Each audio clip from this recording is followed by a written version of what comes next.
Unit 8. Listening, Part 3. Exercise 2. In today's On Message, I'm joined by Harry Cameron, the veteran journalist who has witnessed many changes in his profession over the last nearly 60 years. Harry, welcome. Thank you. Harry, can you tell me what being a journalist was like when you started as a junior reporter? My main memory of those far-off days is the sense of pride I felt at writing for a respected national newspaper. It was a real honour. What you have to remember is that in those days, people got most of their information about the world from their daily newspapers. Television was in its infancy, something only the rich could afford. The radio broadcast regular news bulletins, but newspapers gave people the pictures to go with the stories. Journalists like me travelled the world and filed reports which kept people up to date with everything important. I remember in the early 1950s reporting from a war zone in East Asia. I wrote my report in my hotel bedroom. I could hear gunfire and see plumes of smoke. I phoned the report through to my editor for publication a day or two later. I was reporting something thousands of miles from home, something the public didn't already know. But people still read newspapers today, don't they? Yes, of course, but I believe the function of newspapers has changed. If you want to know what's going on in the world at any particular time, you don't read a newspaper, do you? You look on the internet or turn on the telly. Whatever channel you're watching, there'll be regular news updates. So what can newspapers provide if not current news? Well, I suppose different newspapers provide different things, don't they? The broadsheets give us background to the news stories and an in-depth analysis of the issues involved. I think they do this very well. At the more popular end of the market, papers these days focus more and more on stories involving celebrities from the world of sport, TV, cinema, and of course sport itself. People lap all this up, and I suppose it is news of a kind. And what about citizen journalism? Is this a term you're familiar with?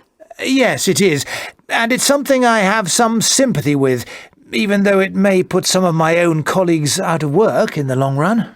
So how would you explain its sudden appearance as a source of information? It's quite simple. The fact is that the internet has given everyone access to a wealth of information and to a worldwide audience. So a citizen journalist in a war zone, like me all those years ago, doesn't have to write a story and send it to an editor who can decide whether or not to run the story in their newspaper. They can simply add information to a news website or write their own blog. Bloggers are the new journalists. And how reliable are bloggers and citizen journalists? At least as reliable as the traditional news providers, whose stories are usually revised and cut by editors who may be under political pressure from a newspaper owner or even their government. Some news websites allow other members of the public to add to, update or correct stories that are already there. It's a very democratic process. So this is not something you think should be controlled? Absolutely not. And of course, you couldn't control it even if you wanted to. And you have no regrets about the effect of this form of journalism on the profession you were so proud to be part of when you first became a reporter? I suppose I'm a little sad. I mean, things will never be the same again. But the important thing is that people have reliable sources of up-to-date information.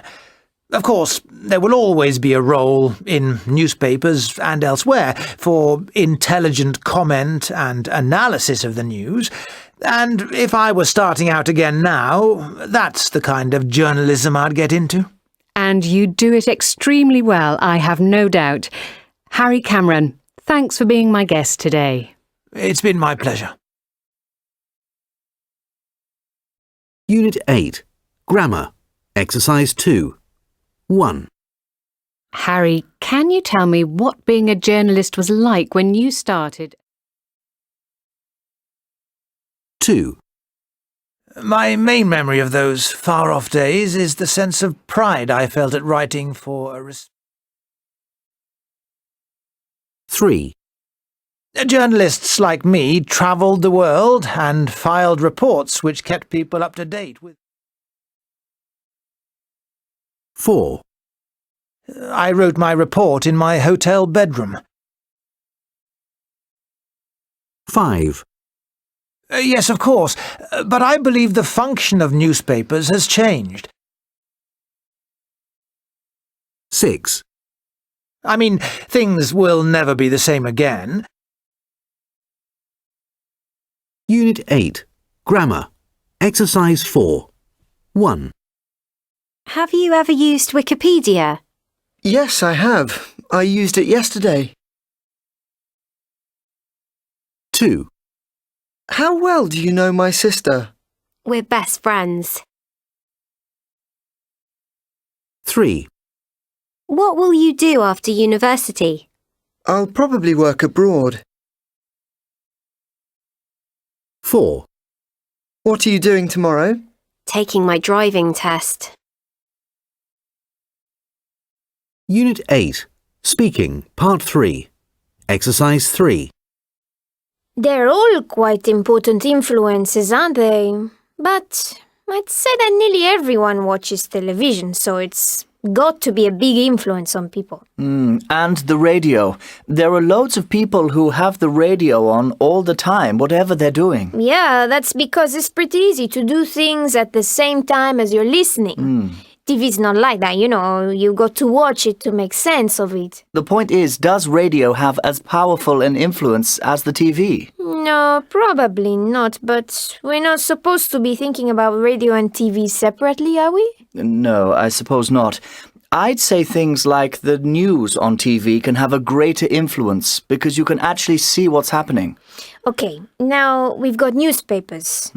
I'd say quite a few people read these, but I think people tend to read the newspapers that agree with their political opinions. So they probably don't actually change many people's ideas or opinions. That's true. Or if they just want amusement, sport and things like that, they read one of the tabloids.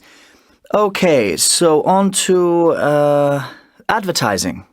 Advertising is just everywhere. You couldn't get away from it even if you wanted to. There's so much brand management now. It's all sort of subconscious. Companies sponsoring things and... Too much money spent on advertising. Do you think it has much effect on people? It must do. Or the companies wouldn't spend so much money on it, would they? I suppose not, but I'm not sure advertising affects me that much. I'm fairly sure I haven't bought anything because of an advert I've seen. That's what you say, but are you sure? We've already agreed that advertising can affect you sort of subconsciously, so that you don't think you've been persuaded, but in fact you have. That's the problem. You can never be sure, can you? Okay, let's move on to the internet, which is massive, isn't it? In some countries, it must be the most influential of all these things. You can find out anything. Yeah, absolutely anything. Wikipedia and all the social networking sites and stuff. And at least with the internet, people have a huge choice. But don't forget all the banner ads and the pop-ups.